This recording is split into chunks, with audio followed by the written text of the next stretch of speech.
अभी कहूँ तो होगा बट नेक्स्ट क्लास से होगा, अभी तो पॉसिबल नहीं है, पहले टॉपिक खत्म कर दिया जाए, right? This is the last topic. So introduction to graphs. अच्छा, तो देखिए ये एक अच्छा टॉपिक है समझने के लिए। हाँ अभी अनय डाउट, वो डाउट मैं आपको थोड़ी देर क्लास के एंड में बताता हूँ। एक बार थोड़ा सा टॉपिक पढ़ लेते हैं, है ना? रिकॉर्डिंग जो शुरू किया है तो रिकॉर्डिंग में सुनेगा इंट्रोडक्शन टू ग्राफ और डाउट आ रहा होगा। तो I was saying that now we are going to start with the topic introduction to graphs. ठीक है, आप लोगों ने ग्राफ देखा है कि नहीं? जल्दी से मुझे बताओ, आप सबने ग्राफ देखा है? कहाँ पे देखा है? आज कहाँ पे ग्राफ देखा है? कौन सा ग्राफ देखा हुआ है? मुझे सबके चैट रिस्पॉन्सेस चाहिए।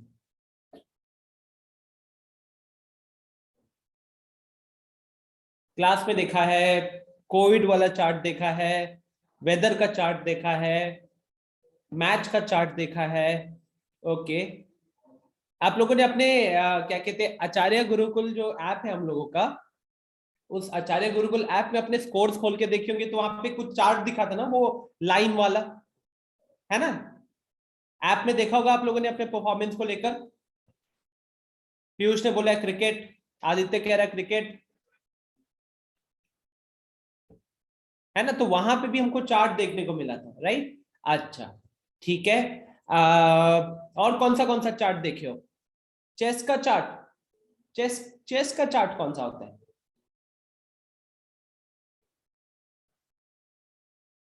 जनरली जैसे शेयर मार्केट का जो चार्ट होता है ना, जो शेयर्स का चार्ट होता है वो किस फॉर्म में रहता है?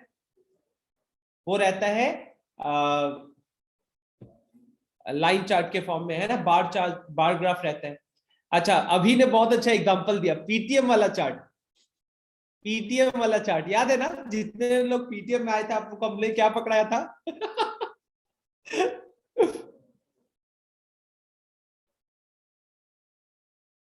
याद है? जितने लोग पीटीएम में आए थे हम लोगों ने आपको क्या पकड़ाया था? आपके आपके रिजल्ट्स जो थे वो बहुत अच्छे थे, चार्ट में दिख रहे थे कि नहीं? उसमें एक दिख रहा था एवरेज, एक आपका स्कोर और एक टॉपर का स्कोर। अनय ने उसको हार्टबीट चार्ट का नाम दिया है। Heartbeat chart. Very good, very good, अच्छा चार्ट, नाम अच्छा है। ऊपर अगली बार से लिख दिया जाएगा कि मैम या ये आपके बेटे का हार्टबीट चार्ट है। जहां पे मार्क एवरेज से कम है वहां पे हार्टबीट ज्यादा, जहां पे मार्क एवरेज से ज्यादा है वहां पे हार्टबीट कम। ओके, चलिए। तो all of you have a good idea of about graphs, है ना? We come across graphs in different point of time. अलग अलग तरीके के ग्राफ होते हैं, आप लोगों ने अलग अलग नाम लिए, किसी ने लाइन ग्राफ का नाम लिया है, किसी ने बार ग्राफ का नाम लिया है, किसी ने पाई चार्ट का नाम लिया है ना? तो हम यही सब पढ़ेंगे कि आखिर ये सब ग्राफ क्या होता है, किसके लिए यूज किया जाता है। ग्राफ किसके लिए यूज किया जाता है? आई थिंक ये सारे स्टूडेंट्स को पता है ना। पिक्टोग्राफ होते हैं। ग्राफ किस लिए यूज किया जाता है ये बता सकते हो क्या चैट पे एक बार? पीयूष ने बोला है टू रिप्रेजेंट डेटा, अप्रय ने बोला है डेटा के लिए, ठीक है। और डेटा को रिप्रेजेंट करके क्या पता चलता है? आदित्य भी कह रहा है टू शो डेटा, अनय कह रहा है to show a well organized data, okay. Information, right, comparison, idea about data, to show the data in easy manner. Very good, very good. So आप सबने बहुत अच्छे से इसके आंसर्स दिए हैं। डेटा में हमको क्या दिखता है? हमको इंफॉर्मेशन दिखता है, और वो इंफॉर्मेशन इजी मैनर में रिप्रेजेंट किया जाता है, जिसको समझना आसान होता है, इंटरप्रेट करना आसान होता है, राइट? और कंपैरिजंस वगैरह करने में भी बहुत अच्छी से आसानी मिल जाती है। जैसे कि अगर आपको याद होगा वही पीटीएम वाले चार्ट, हार्टबीट चार्ट को अगर याद करें तो जहां पे आपका एवरेज, जहां पे आपका स्कोर क्लास के एवरेज से नीचे था, और जब हम उस मार्क्स को लेकर डिस्कस कर रहे थे आपके पेरेंट के सामने और आप बगल में बैठे थे, तो आपका अचानक हार्ट बीट बढ़ रहा था ना कि ये तो मेरी गलती दिख रही है। राइट? तो the main point of data is first that information convey करना बहुत आसान हो जाता है कि नहीं? वो इंफॉर्मेशन बहुत इजीली समझ में आने लग जाता है। भले ही वो वैल्यूज रहती है बट वो वैल्यूज को कहीं ना कहीं पिक्चर्स के फॉर्म में जब शो कर दिया जाता है तो देखने में भी अच्छा लगता है। सबसे पहली चीज तो यार देखने में अच्छा लगता है ना। अब जैसे कि अगर मैं क्लास ले रहा हूँ अभी इंट्रोडक्शन टू ग्राफ में, और अगर मैंने कोई भी पीपीटी नहीं बना रखी है, मैं लाइन ग्राफ बना रहा हूँ, मैं बार ग्राफ बना रहा हूँ, तो बोर हो जाओगे है ना ग्राफ बनाने के टाइम पे।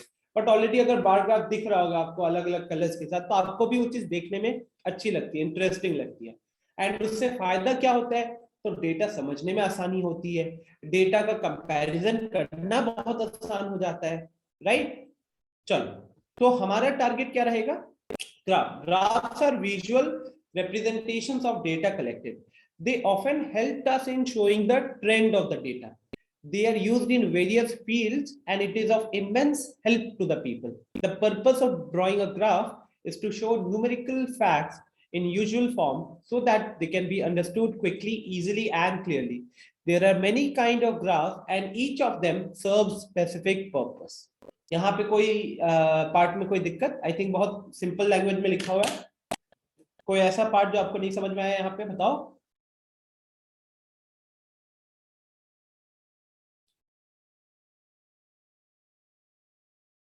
आगे बढ़े फिर, ठीक है। बेसिकली ग्राफ के बारे में किया, आप लोगों ने जो जो चीजें कही वही है, कहीं ना कहीं घुमा फिरा के उसी चीज को यहाँ पे लिखा गया है ना। तो हम बात करते हैं types of graph. Types of graph में आज की क्लास में हम लोग देखेंगे bar graph, double bar graph, pie chart, histogram and line chart. Okay, so let's start with the bar graph. Bar graph क्या होता है? So a bar graph is a type of graph which is used to show comparisons between different categories. अलग अलग categories के बीच में comparison show करने के लिए यूज किया जाता है। और इसका नाम बार ग्राफ कैसे पड़ा? बिकॉज इस टाइप के जो ग्राफ होते हैं ना, उसमें हम रेक्टेंगुलर बार्स यूज करते हैं। कैसा? रेक्टेंगुलर बार कह लो या रेक्टेंगल्स यूज करते हैं। अब वो रेक्टेंगल की खासियत ये होती है ना, जैसे देखो यहाँ पे डायग्राम आपके सामने आ रहा होगा, तो ये yellow colour, red colour, blue colour, ये क्या बोलेंगे इसको, पर्पल बोलेंगे है ना। पर्पल कलर, पर्पल नहीं है, क्या कह रहा हूँ, पर्पल या वायलेट कहेंगे, जो भी है। तो इन सारे रेक्टेंगल में अगर आप एक चीज कॉमन देखोगे तो that is the uniform width, है कि नहीं? क्या आप सबको यहाँ पे यूनिफॉर्म विड्थ दिख रहा है? तो this line, this word becomes very important. आपको बार ग्राफ में क्या कहते हैं, जितने भी आपको रेक्टेंगल्स दिखेंगे उन सबका विड्थ सेम होगा। विड्थ माने ब्रेथ, ठीक है, लेंथ अलग अलग होगा। तो यहाँ पे उसी चीज को लिखा गया है। वॉइस मेरे को पता चला है, जस्ट गिव मी 1 मिनट। मैं अपना वीडियो ऑफ कर देता हूँ स्टूडेंट्स, ठीक है, वीडियो ऑफ कर देता हूँ। मेरे को भी अभी मैसेज आया है, your internet connectivity is poor.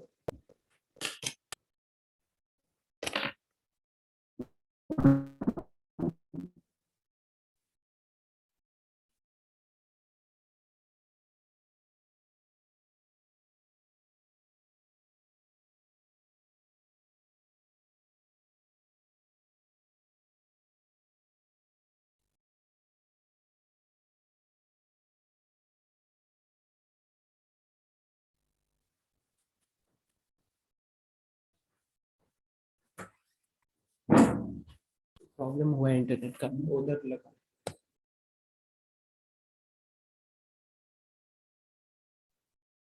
Okay, बताइएगा क्या अभी मैं ऑडिबल हूं आप लोगों को?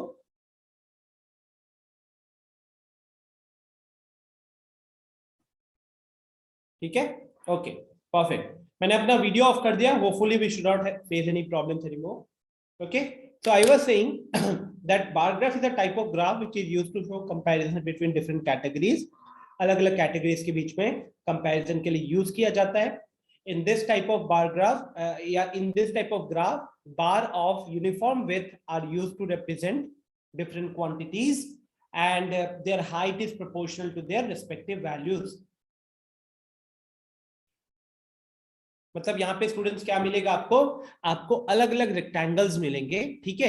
उन सारे रेक्टेंगल्स का जो ब्रेथ होगा वो सेम रहेगा, लेकिन उनकी जो हाइट होगी ना, वो उनकी वैल्यूज के ऊपर डिपेंड करेगी। जैसे देखो यहाँ पे मैंने अगर आप देखो, है ना, तो यहाँ पे क्या लिखा हुआ है? यहाँ पे लिखा हुआ है ईयर, यहाँ पे क्या लिखा हुआ है? मिलियंस ऑफ डॉलर, और यहाँ पे क्या लिखा हुआ है? प्रॉफिट। मतलब ये बार ग्राफ आपको एक्चुअली में क्या बता रहा है? ये बार ग्राफ आपको बता रहा है कि अलग अलग ईयर्स में 92, 93, 94, 95 इन ईयर्स में आखिर कितना प्रॉफिट हुआ है ना? 1992 में कितना प्रॉफिट हुआ है, 1993 में कितना प्रॉफिट हुआ है, और वो प्रॉफिट हमें किस फॉर्म में शो किया जा रहा है? रुपीज में नहीं शो किया जा रहा है, हमें शो किया जा रहा है मिलियंस ऑफ डॉलर्स। इसका ये मतलब है कि जैसे मान लो ये येलो कलर वाला जो रेक्टेंगल है ना, तो ये येलो कलर वाला रेक्टेंगल का अगर आप ये वाला पॉइंट देखोगे तो this point, this is somewhere between 300 and 400, right? ये कहीं ना कहीं 300 और 400 के बीच में आ रहा है, तो इसका वैल्यू कितना हो जाएगा? इसका वैल्यू हो जाएगा 350। what will this mean? This will mean that in 1992 में क्या हुआ था कि गाइस क्या स्क्रीन नहीं शो हो रहा है? एक मिनट पायल, एक मिनट, दोबारा से कर देता हूं। ओके, आई थिंक अब दिख रहा होगा आपको।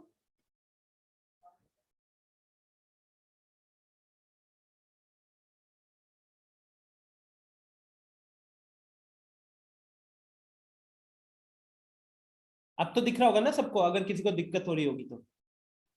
हाँ, तो आई वाज सेइंग कि ये येलो कलर वाला जो ग्राफ है, इससे आप क्या समझोगे स्टूडेंट्स? इससे आपको ये समझ रहा है कि ये जो मतलब जो इसका जो लेंथ है वो कितना है? 350 है। इसका मतलब है, इससे मेरे को क्या समझ में आना चाहिए? पहले वो बात को समझो, फिर हम आगे बात करेंगे। तो इससे हमको ये समझना होना चाहिए कि इन ईयर 1992 350 मिलियन डॉलर्स प्रॉफिट। मतलब 1992 ईयर में प्रॉफिट कितना हुआ था? तो 1992 ईयर में प्रॉफिट हुआ था 350 मिलियन डॉलर्स। ठीक है, 1993 का वैल्यू कितना दिख रहा है स्टूडेंट्स आप लोगों को? चैट पे बताओ एक बार, 1993 का वैल्यू कितना दिख रहा है सबको? 400 दिख रहा है ना?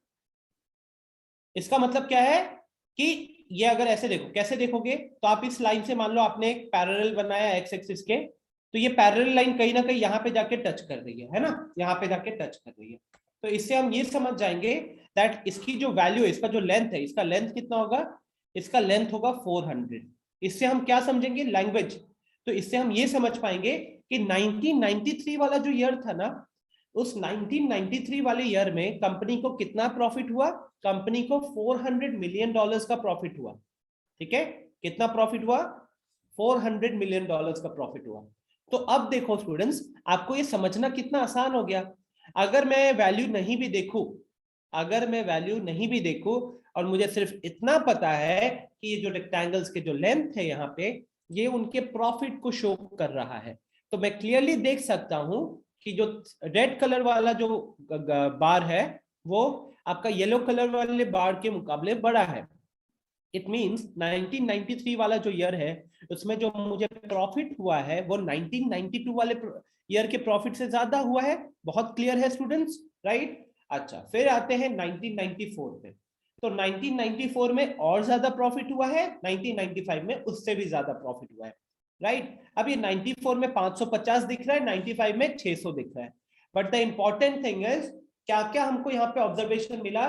पहला ऑब्जर्वेशन है कि यहाँ पे डेटा को रिप्रेजेंट करने के लिए हमने रेक्टेंगुलर बार्स का यूज किया है। यस नैतिक, हमने डेटा को रिप्रेजेंट करने के लिए रेक्टेंगुलर बार्स का यूज किया है। That is point number 1। Aditya ठीक है। पॉइंट नंबर 2, यहाँ पे हर रेक्टेंगल के बीच में जो विड्थ होगी वो यूनिफॉर्म होनी चाहिए।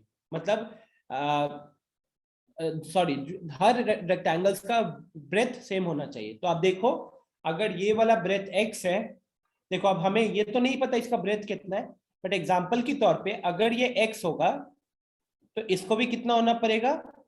इसको भी x होना पड़ेगा, इसको भी x होना पड़ेगा, एंड इसको भी x होना पड़ेगा।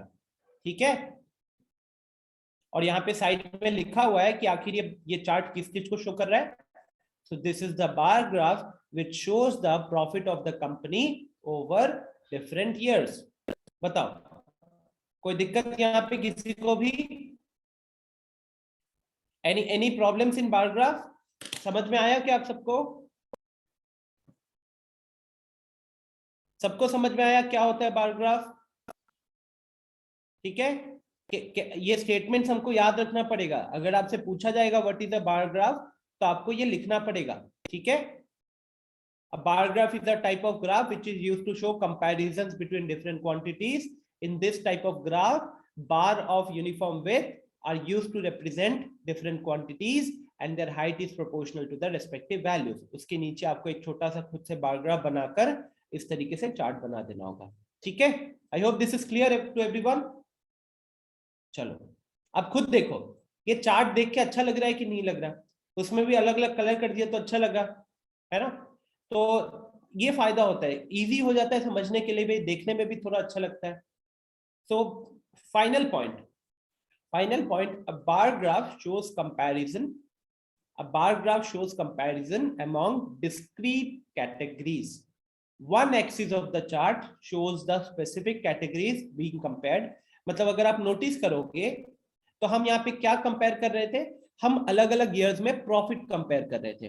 तो आप नोटिस करो, एक जो एक्सिस है, ये मान लो जैसे एक्स एक्सिस है, तो एक्स एक्सिस पे हमने किसको रखा है? हमने ईयर वाली कैटेगरी को रखा है।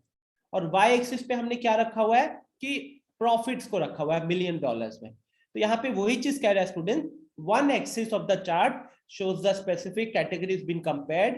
इसका मतलब है कि चार्ट का एक जो एक्सिस होगा, चाहे एक्स एक्सिस हो या फिर वाई एक्सिस हो, वो क्या शो करेगा? तो स्पेसिफिक कैटेगरी शो करेगा जिसको आप कंपेयर कर रहे हो। और जो अदर एक्सिस है, अदर एक्सिस यहाँ पे क्या हो जाएगा? जो वाई एक्सिस है। मान लो अगर पहला हम एक्स एक्सिस की बात कर रहे थे, तो other axis would be the Y axis out here. तो that represents a measured value. तो अगर हम पिछले वाले एग्जांपल के साथ थोड़ा सा कंपेयर करें, तो पिछले वाले एग्जांपल में you can say that on the X axis we had the year and on the Y axis we had the profits in the year, है ना? On the X axis we had the year and on the Y axis we had the profits in the year. तो इसके आगे क्या लिखा हुआ है? इसके आगे लिखा हुआ है कि some bar graphs present bars clustered in groups of more than one showing the values of more than one measured variable. ये कह रहा है कि कुछ ऐसे भी बार ग्राफ्स होते हैं जहां पे बार्स जो दिखेंगे आपको वो एक से ज्यादा दिखेंगे, तो उससे एक से ज्यादा वेरिएबल्स को भी शो करने के लिए यूज किया जाता है। कहीं ना कहीं जैसे थोड़ा डबल बार ग्राफ जैसा हो जाएगा, तो उसको हम, अच्छा चलो, वैसे डबल बार ग्राफ पे आने से पहले ये देखो, ये क्या है? ये एक और बार ग्राफ है। ये फर्स्ट टर्म, ये सेकेंड टर्म, ये थर्ड टर्म। यहाँ पे क्या लिखा हुआ है? तो यहाँ पे लिखा हुआ है मार्क्स इन मैथमेटिक्स करके। क्या लिखा हुआ है यहाँ पे? Marks in mathematics. तो ये देख सकते हो, पहले उसका मार्क्स कहीं इधर था, फिर सेकेंड टर्म में और बढ़ गया, थर्ड टर्म में और बढ़ गया। तो ये बार ग्राफ से क्या पता चल रहा है? ये हमारा तरुण है। The given bar graph shows Tarun's mathematics marks in the 3 examinations. Given graph indicates that he has good progress in mathematics. Okay, that he has good progress in mathematics. Okay, चलो, so next we will discuss about double bar graph. अगर आपको single वाला bar graph समझ में आ गया, तो double graph bar graph तो बहुत आसान है। ठीक है, so this is the same as the bar graph, but two types of data are shown here simultaneously. Simple सा लैंग्वेज है स्टूडेंट्स, ये बार ग्राफ के जैसा ही होता है, लेकिन आपको एक साथ दो दो डेटा आपको अब इन्फॉर्म किया जाएगा। Generally this type of graph is used to show a comparison between the two data. इसको भी एक डायग्राम से समझते हैं, उसके बाद वापस इस लैंग्वेज पे आएंगे। तो जैसे ये देखो, ये मैंने रखा हुआ है कि स्प्रिंग, समर, फॉल, विंटर। ठीक है, तो इन सब सीजन्स में टेम्परेचर, एवरेज टेम्परेचर कितना चलता है। अब उसमें देखो, एक जो येलो कलर वाली चीज है, वो देखो यहाँ पे आपको इंफॉर्मेशन दिया हुआ रहेगा। ठीक है, इसमें क्या दिख रहा है आपको? तो येलो कलर से लिखा हुआ, सॉरी ग्रीन कलर से लिखा हुआ है 1950, और ये वायलेट कलर से लिखा हुआ है आपका 2000। इसका क्या मतलब है? इसका मतलब है कि चार्ट में अगर हम देखें, तो ये ग्रीन कलर का जो स्प्रिंग वाले में जो रेक्टेंगल दिख रहा है 50 तक गया है। इसका मतलब है 1950, 1950 वाले ईयर में जो एवरेज टेम्परेचर जाता था स्प्रिंग के टाइम पे वो जाता था 50 डिग्री फ़ारेनहाइट। और वही 1950 में जब स्प्रिंग वाला सॉरी अब वही 2000 ईयर में स्प्रिंग में एवरेज टेम्परेचर जो था वो 50 से थोड़ा ज्यादा हो गया। फिर समर्स में 1950 में आपका टेम्परेचर 80 से थोड़ा कम रहता था। देख सकते हो ना, जो ग्रीन कलर वाला बार है वो 80 से थोड़ा कम है। मैं थोड़ा सा जूम कर देता हूं, है ना। तो यहाँ देख सकते हो कि 80 से थोड़ा कम दिख रहा है, और जो ये पर्पल कलर वाला जो रेक्टेंगल है ये 80 से थोड़ा ज्यादा दिख रहा है। तो इससे क्या पता चला? इससे ये पता चला कि इवन समर्स के टाइम पे भी टेम्परेचर जो है बढ़ गया था। स्प्रिंग में तो बढ़ा ही था, समर्स में भी बढ़ गया था। तो उसके बाद फॉल में देखें तो फॉल में 2000 में थोड़ा टेम्परेचर कमा है, और विंटर्स में ऑलमोस्ट टेम्परेचर दोनों जगह सेम रहा है। तो this is an example of a double bar graph. ठीक है, यहाँ पे क्या लिखा हुआ है? This double bar graph shows the average temperature in different seasons in 2 different years. ये जो डबल बार ग्राफ है ये आपको एवरेज टेम्परेचर शो कर रहा था अलग अलग सीजन्स में, 2 अलग ईयर्स के लिए। वो ईयर्स कौन कौन से थे? 1950 and 2000। So green bars shows the temperature in 1950 and pink bars shows the temperature in 2000. Hence, we can easily compare the ups and downs in average temperature from 1950 to 2000. क्या ये समझ में आया? किसी तरीके का डाउट किसी को भी स्टूडेंट्स?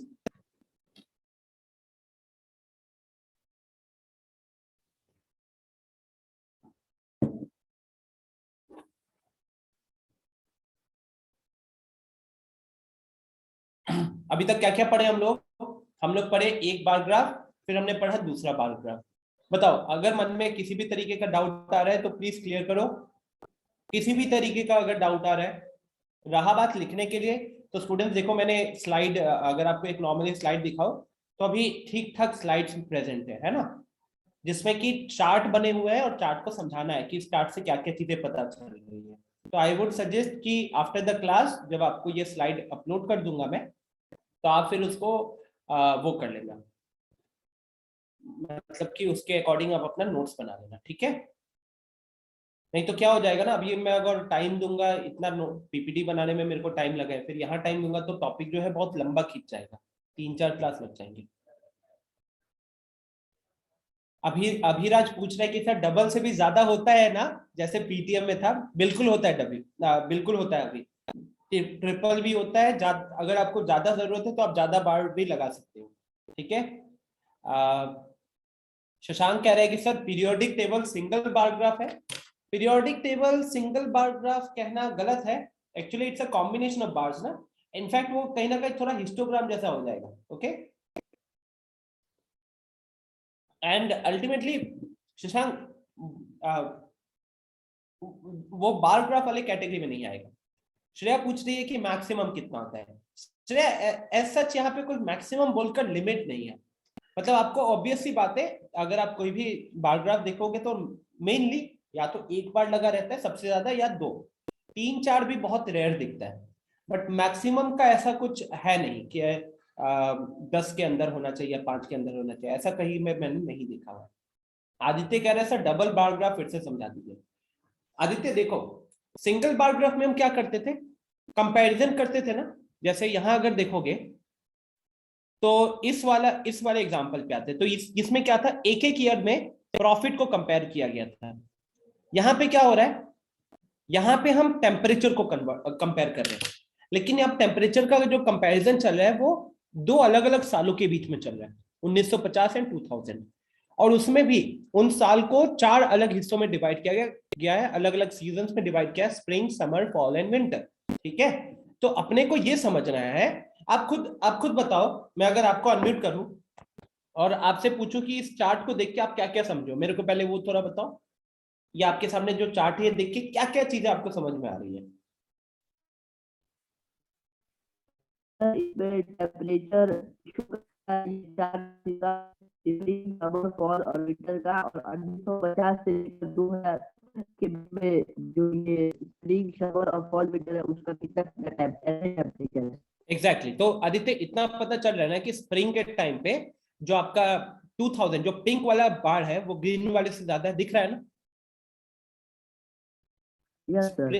दिख रहा है। इसका क्या मतलब, इसका ये मतलब हुआ कि स्प्रिंग वाला मतलब 2000 साल 2000 में जो स्प्रिंग के टाइम पे एवरेज टेम्परेचर था वो साल 1950 में एवरेज टेम्परेचर से ज्यादा था। इसका इतना ही मतलब हुआ। ठीक है। सिमिलरली अगर मैं समर्स का देखूं तो समर्स में भी मेरे को ये दिख रहा है कि 2000 में मतलब पिंक वाला जो बार है वो ग्रीन वाले से थोड़ा सा ज्यादा बड़ा दिख रहा है। इससे क्या पता चला, इससे ये पता चला कि 2000 ईयर 2000 साल में जो अपना एवरेज टेम्परेचर था वो 80 से थोड़ा ज्यादा था, जबकि वो समर्स के टाइम पे।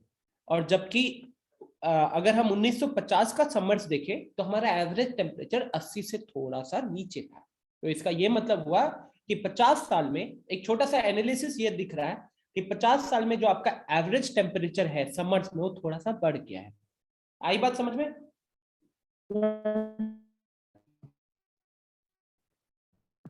ठीक है।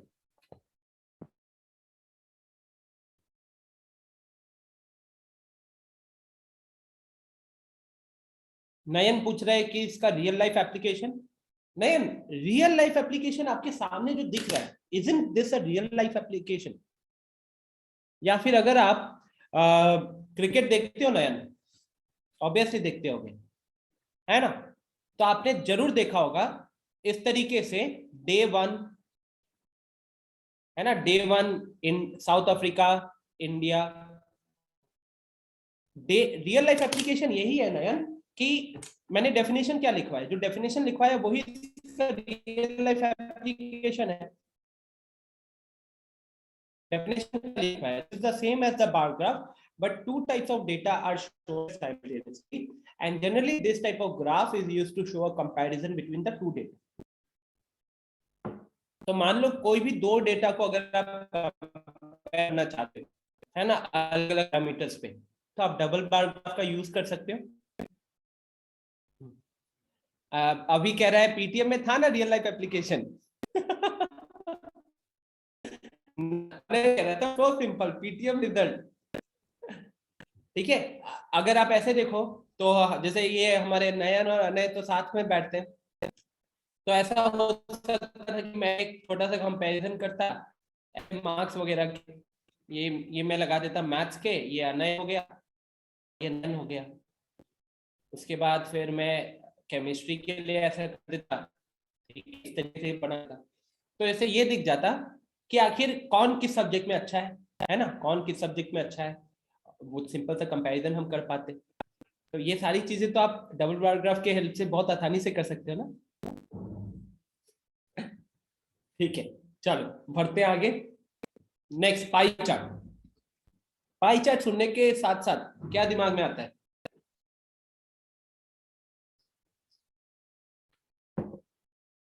आप लोगों ने पाई चार्ट कहाँ देखा हुआ है? नयन को पिज्जा याद आ रहा है, ठीक है। मेरे दिमाग में भी वैसे पिज्जा आया था अभी अभी।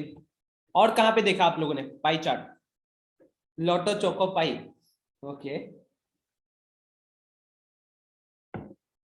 पाई चार्ट कहाँ पे देखा हुआ है ये बताओ ना। गर्ल्स, आप लोगों ने पाई चार्ट अभी रिसेंटली कहीं पे देखा है?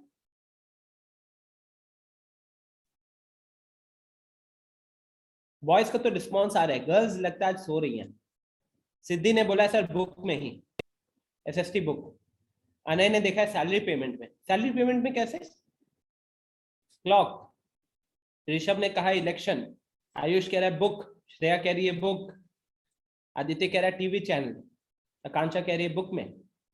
क्वेश्चन सॉल्व करते हुए। ठीक है। मेरे को अभी जो एग्जांपल आ रहा है शायद सबको रिलेट कर पाओगे। जनरली जब अपने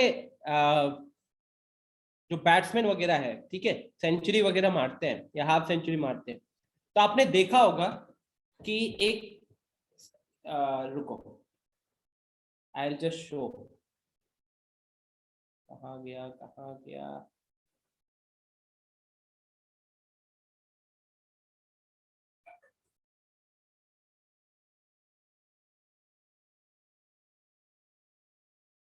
आप लोगों ने नोटिस किया होगा, वो ना शो किया जाता है कि आखिर उसने कहाँ कहाँ पे शॉट्स खेले हुए, है ना। जैसे लेग साइड रहता है ना, जैसे ये ऐसे, एक तो ऐसे बना देता है, ये हो जाता है आपका ऑफ साइड हो जाता है, ये आपका लेग साइड हो जाता है। तो लिखा हुआ रहता है ना, उसके नीचे परसेंटेज लिखा हुआ रहता है कि 34% ऑफ साइड, 66% लेग साइड। देखियो कि नहीं ऐसा?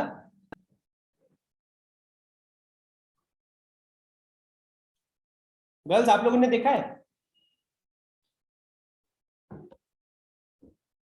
श्रेया क्रिकेट नहीं देखती? सिद्धि ने बोला यस सर।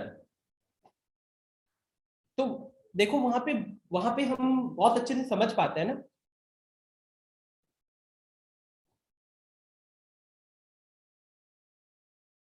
चलो ठीक है, तो माय पॉइंट इज कि ये कहाँ कहाँ पे देखा हुआ है, बहुत जगहों पे आप लोगों ने देख रखा है ना, बहुत जगहों पे देख रखा है। ओके।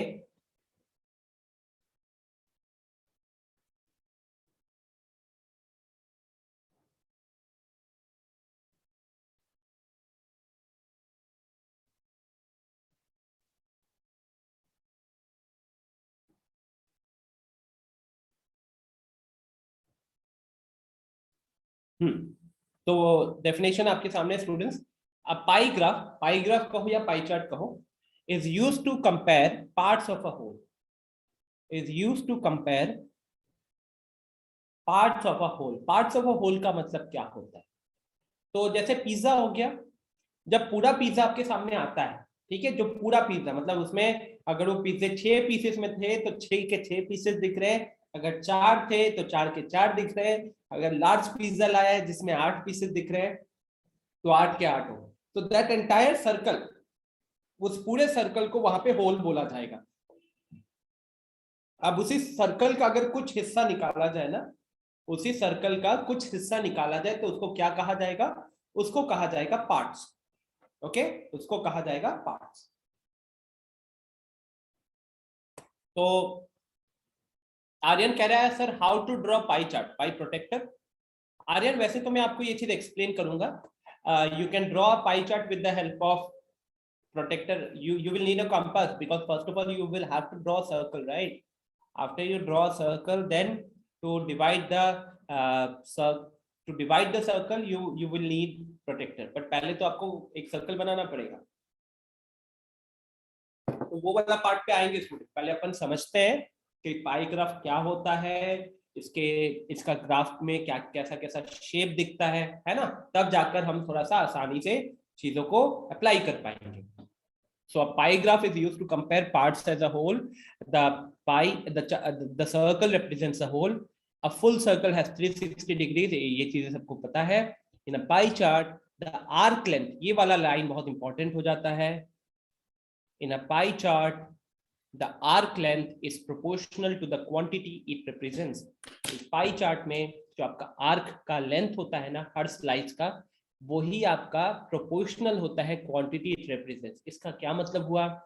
इसका मतलब हुआ कि मान लो अगर आप उस पाई चार्ट पे ऐसी चीज को शो करना चाहते थे जो बहुत बड़ा था, तो उसका जो सर्कल का हिस्सा होगा ना वो ज्यादा हिस्सा कवर करेगा।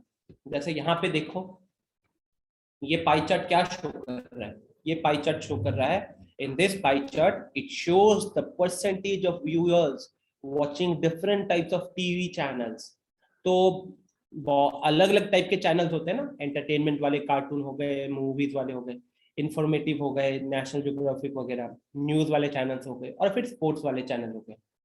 तो अब व्यूअर से ना इस पे मान लो सर्वे कराया गया कि आप क्या देखते हो सबसे ज्यादा, तो इस तरीके से उन लोगों का डेटा को अब यहाँ पे रिप्रेजेंट किया गया। रिप्रेजेंट करने के टाइम पे क्या देखा गया कि 50% लोग एंटरटेनमेंट चैनल्स देखते हैं, 50% लोग एंटरटेनमेंट चैनल्स देखते हैं, 10% लोग इंफॉर्मेटिव चैनल्स देखते हैं, 15% न्यूज देखते हैं, एंड 25% स्पोर्ट्स देखते हैं। ठीक है, तो अब ये देखो, ये जैसे ये सर्कल का ज्यादा हिस्सा जो है ये आपका किसने कवर किया है? एंटरटेनमेंट ने किया है। अगर आप परसेंटेज को कंपेयर करोगे, informative, news, sports and entertainment, तो आपको सबसे ज्यादा परसेंटेज कहाँ पे दिख रहा है स्टूडेंट्स? आपको सबसे ज्यादा परसेंटेज कहाँ पे दिख रहा है? एंटरटेनमेंट में ही दिख रहा है ना। एंटरटेनमेंट में ही दिख रहा है, तो आपका सर्कल का ज्यादा हिस्सा भी कौन ऑक्यूपाई करेगा? आपका एंटरटेनमेंट ही करेगा। अनय पूछ रहा है arc is equal to part of circumference. Yes Anay, part of circumference. Okay, सबसे छोटा इसमें से कौन है? इंफॉर्मेटिव, 10%। तो इसलिए अगर आप देखोगे तो सबसे छोटा हिस्सा किसको मिला है? सबसे छोटा हिस्सा मिला है इंफॉर्मेटिव को। आप इसको ऐसे भी रिलेट कर सकते हो कि मान लो जैसे आप लोगों ने 100 रुपए, मतलब 100 रुपए की पिज्जा आ रही थी, ठीक है, इमेजिन करते हैं, जिसमें से 50 रुपए लेट से अनय ने लगाया था, 25 रुपए नयन ने लगाया था, 15 रुपए अभी ने लगाया था और 10 रुपए नैतिक ने लगाया था।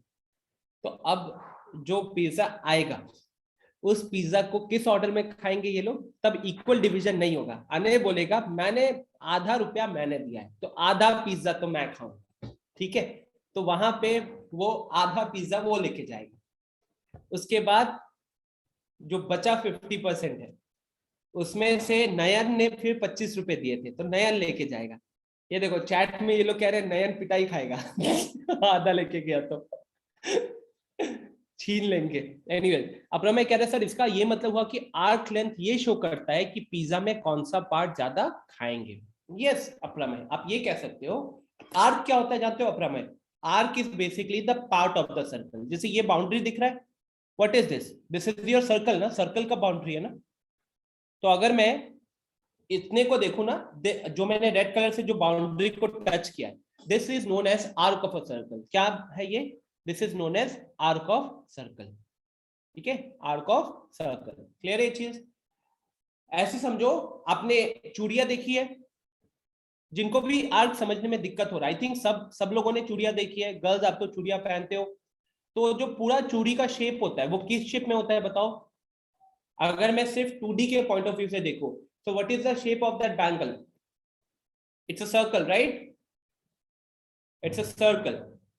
अब वही सर्कल जब टूटता है ना, आप ऐसे सोचो कि जब आपकी चूड़ी टूटती है तो वो सर्कल जो है अलग अलग पार्ट्स में ब्रेक हो गया, या आपकी चूड़ी अलग अलग पार्ट्स में टूट गई। वो हर एक पार्ट को जानते हो वहां पे क्या कहा जाएगा? हर एक पार्ट को वहां पे कहा जाएगा आर्क। क्या कहा जाएगा? आर्क कहा जाएगा। क्यों? Because arc is part of a circle. अगर आपकी चूड़ी दो हिस्सों में टूट गई तो आपके दोनों हिस्सों को क्या कहा जाएगा? आर्क कहा जाएगा। Is this clear? ठीक है, कोई दिक्कत यहां पे? What is pi chart? Pie chart को हम लोग टोटल के रेस्पेक्ट में, अंतर समझो, पाई चार्ट को हम टोटल के रेस्पेक्ट में, it is use to compare parts of a whole, मतलब पूरे के रेस्पेक्ट में। जैसे मान लो कि बहुत सारे व्यूअर्स हैं, जैसे ये वाला पाई चार्ट क्या कह रहा है कि अगर आपने 1 लाख लोगों से पूछा कि वो लोग किस टाइप के चैनल्स देखते हैं, तो उन 1 लाख लोगों में 50%, मतलब 50,000 लोग कौन सा चैनल देखते हैं? एंटरटेनमेंट वाला चैनल देखते हैं। 10%, मतलब 10,000 लोग कौन सा चैनल देखते हैं? इंफॉर्मेशन वाला देखते हैं। 15% कौन सा वाला देखते हैं? न्यूज वाला चैनल देखते हैं। एंड फाइनली 25% कौन देखते हैं? तो स्पोर्ट्स वाला देखते हैं, है कि नहीं? तो इसका ये मतलब हुआ। तो हमेशा पाई चार्ट पूरे के रेस्पेक्ट में कितना परसेंटेज है ना, 100 में से कितना परसेंटेज किसके पास जाएगा, उसको शो करने के लिए आप किसका यूज करोगे? आप पाई चार्ट का यूज करोगे। यस, अभी एंटरटेनमेंट वाला चार्ट सेमी सर्कल होना चाहिए था, यहाँ पे थोड़ा सा परफेक्ट नहीं है।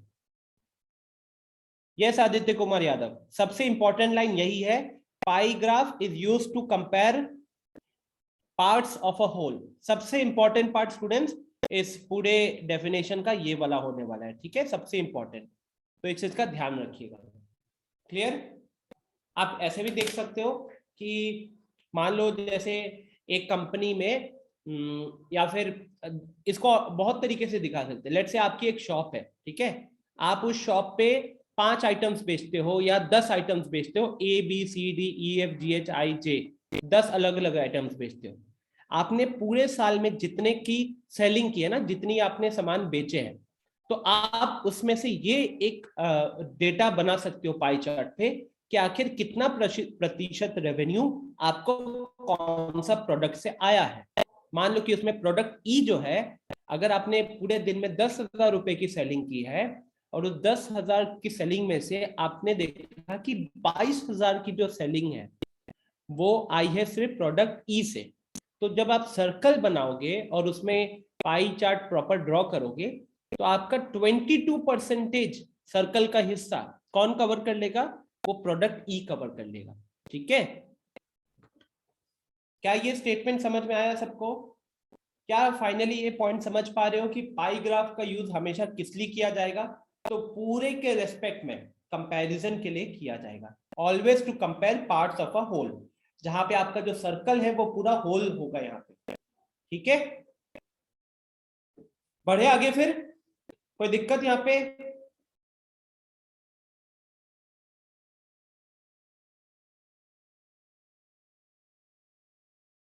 चलो,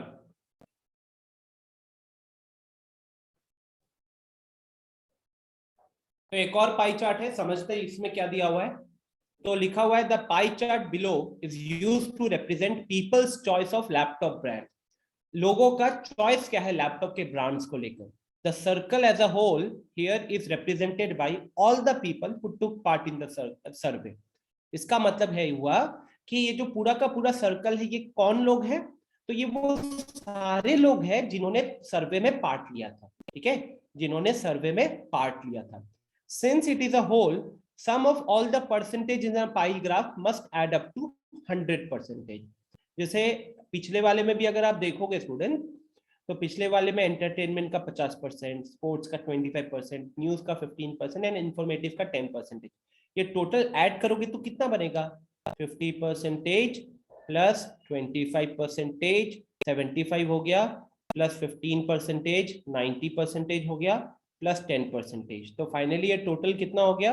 ये टोटल हो गया 100%। ठीक है, तो आपका सर्कल का अलग अलग हिस्सों का जो टोटल ऐड करोगे ना परसेंटेज, वो हमेशा कितना आना चाहिए? वो हमेशा आना चाहिए 100%। बोलो, क्या ये लैंग्वेज सबको समझ में आ रहा है? यहाँ पे भी वही चीज लिखी हुई है। अगर आप यहाँ देखोगे तो इस सर्कल में है ना, बहुत सुंदर सा सर्कल है, जिसमें से 33% कौन ले रहा है भाई? 33% डेल का लैपटॉप ले रहा है। 25% कौन ले रहा है? एचपी का लैपटॉप ले रहा है। 22% कौन ले रहा है? Mac, Apple. 15% कौन ले रहा है? 15% ले रहा है आसूस का लैपटॉप। और आखिर का 5% किसके पास आ रहा है? आखिर का 5% आ रहा है लेनोवो का।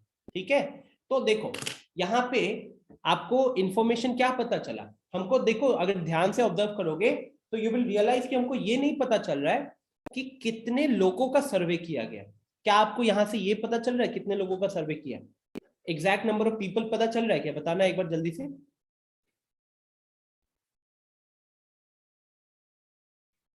No, right? The answer is no. Perfect, perfect, perfect, correct.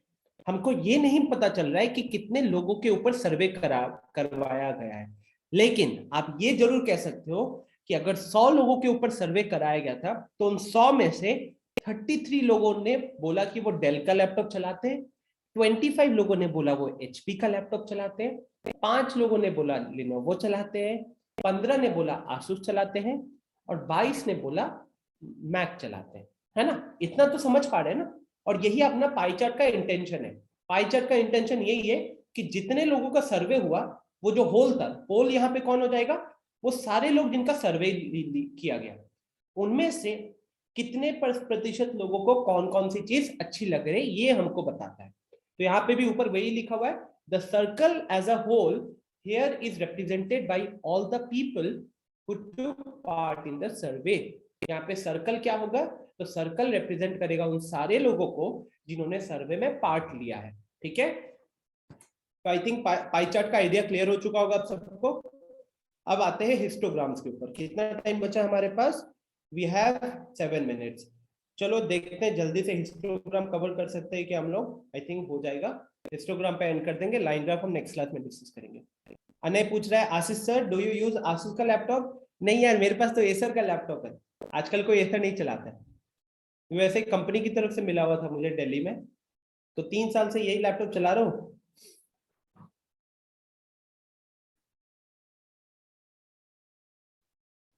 Okay, तो स्टूडेंट्स एक काम करते हैं, आज जो अपनी क्लास है उसको यहीं पे एंड करते हैं। मैंने अनय को बोला था कि उसके डाउट्स बताऊंगा, तो हिस्टोग्राम से हम लोग नेक्स्ट क्लास में कंटिन्यू करेंगे। अप टू पाई चार्ट का जो नोट्स होगा वो आप after the class I will upload on the group, and 7:30 बजे तक वीडियो भी आपके उस पर अपलोड कर दूंगा। ठीक है, तो यहीं पे मैं रिकॉर्डिंग पहले ऑफ कर देता हूँ।